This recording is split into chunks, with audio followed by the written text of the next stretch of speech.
Alright, look, I know what you're thinking. A video about spice, and it's coming from the whitest boy in all of London. This guy's not qualified. But don't worry, I'm not going to be teaching you how to make my secret chicken recipe. We're actually talking about a different kind of spice. The zombie drug of the early 2000s that's still doing dangerous things in the cannabis world to this very day. But before we get into it, don't forget to hit the like button, drop a comment, and if you want to, consider subscribing. It helps me a ton. If you'd like to see me cover any other specific types of content, do let me know in the comments. So the best place to start off probably is, what even is spice? Spice basically is just a street name that's given to this type of substance. And for whatever reason, it just kind of stuck and everybody knows it as spice. But what it actually is a man-made substance, and you would classify it as a synthetic cannabinoid receptor agonist, or a SCRA. I don't know why I rolled the R in that, it's a SCRA. And throughout this video I will be calling it a synthetic cannabinoid. This synthetic cannabinoid is just that, it replicates cannabinoids. And essentially it's just a liquid. It doesn't smell like cannabis because it doesn't have any of the terpenes. This liquid can then be sprayed onto basically anything: paper, plant matter, your hamster.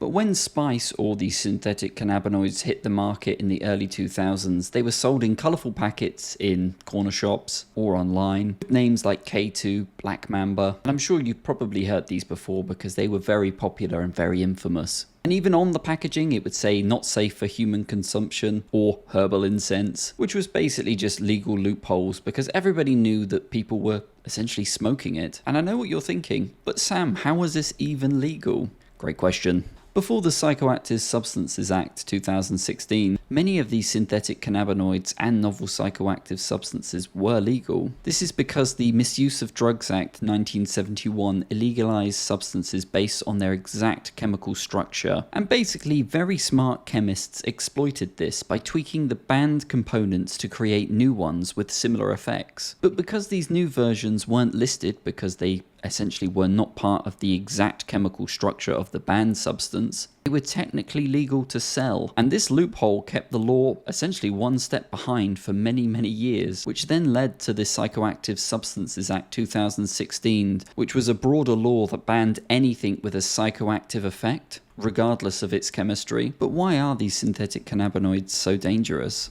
Before we get into this, I am going to oversimplify this heavily. Unlike THC, which is a partial agonist, and an agonist just means something that activates a receptor in the body. For example, THC binds to cannabinoid receptors and activates them, which then leads you to feel high essentially. But the problem with many of these synthetic cannabinoids is that they weren't just partial agonists. They would bind to receptors and fully activate them, or just tell it to continuously fire, essentially flicking the nitrous on your receptors and making them go into overdrive, and sometimes with a potency that could be hundreds of times stronger than THC. While cannabis would activate your endocannabinoid system in a relatively controlled way, synthetic cannabis slams it into overdrive. And because of this, users develop very strong symptoms, and it was these symptoms that basically led it to be called the zombie drug. Users are often seen stiff, eyes wide open, or completely shut, unresponsive, slumped over benches,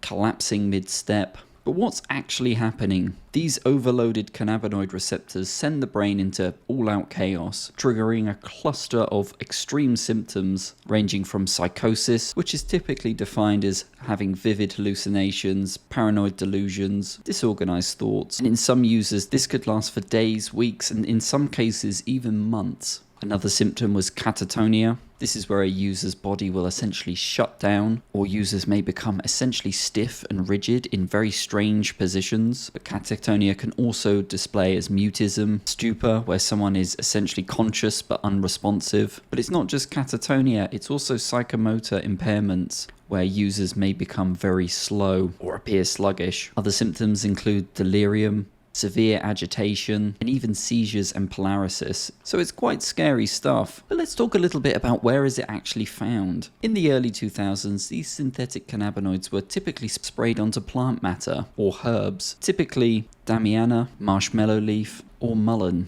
These herbs and plants were chosen because they mimic the appearance of cannabis, allowing dealers to market the end product as herbal or synthetic weed. There were also many companies, as mentioned earlier, that were just marketing it as herbal incense. These herbs are essentially used identically to cannabis. You would roll it in a joint or put it in a pipe or a bong, but the use of synthetic cannabinoids don't just stop there. As in its raw form, it's essentially just a liquid. It's very easy to disguise into vape juice or cartridges. And I know what you might be thinking, but Sam, you said earlier it doesn't even smell like cannabis. And that's a good question, but it's very easy for dealers to add terpenes into this liquid to give it the fragrance of cannabis to help disguise it even further. And there are dealers out there who will do this because it's far cheaper than producing your own cannabis oil. And this deception has become very widespread. There are even Reddit threads designed to help people identify if their cannabis product has been spiked or laced with synthetic cannabinoids. Rather interestingly, a research found that 1 in 6 vapes confiscated in UK schools contain synthetic cannabinoids, which is kind of scary.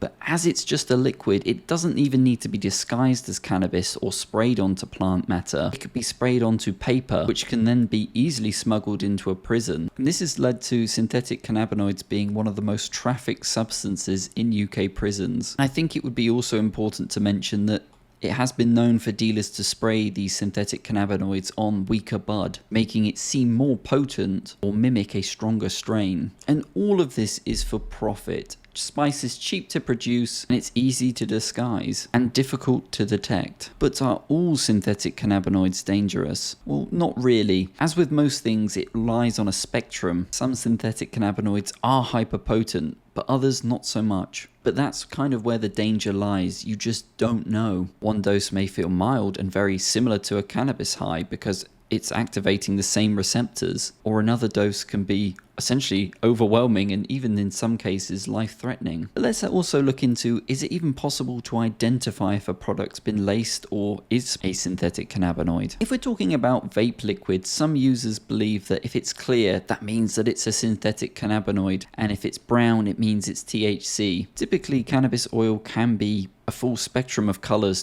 from clear to a deep, rich amber, depending on how refined it is. But as mentioned, dealers got around this by just adding terpenes to these synthetic cannabinoids to mimic THC oil, and it's very easy to also just dye the liquid. I think it's fair to assume that if you're buying cannabis oil from a dodgy website and it looks clear, then chances are it most likely is not a fully refined THC oil, especially if it's cheap. Field tests do exist, and they are basically just color changing agents that react to the synthetic cannabinoids. But I'm assuming most of you don't have one of those just lying around. So in truth, the only true way to know if something is a synthetic cannabinoid or is legit is through laboratory testing, but that's not accessible for a lot of people. But I do want to stress that these tests can be found online. If you're someone who knows your dealer or sources and you've been using the same product for a long time without any problems, then the chances are that you're okay. As I don't want to create a fear-mongering video, but I do want to make people aware of the risks. And unfortunately, the biggest risk is death, as there are many cases a year of people dying because of synthetic cannabinoids. Now, these are usually in prisons, but it's definitely worth mentioning. But again, if you have a trusted source and you've been fine, then the chances are that you will be.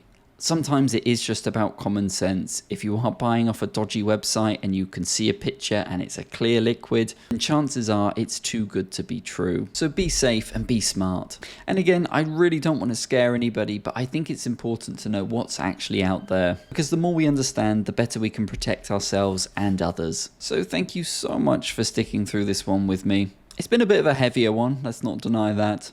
But luckily you didn't have to watch me make my signature chicken. But I really do appreciate your time. Again, if you did find this video interesting, don't forget to leave a like, drop a comment, and if you do want to, consider subscribing. And again, if you do have any video ideas or want to know more about a certain topic, from ADHD, cannabis, mental health, or other substances, do let me know in the comments. I'm kind of doing a bit of a mixture at the moment of stuff that I want to talk about, and unfortunately that is a lot, but I do also want to make content that people are wanting me to create, so do let me know. I am planning to make more ADHD content, mental health, substances, cannabis, any content really around those topics. Anyway, that's enough of me rambling over nothing. A huge thank you again for watching, take care, and thank you.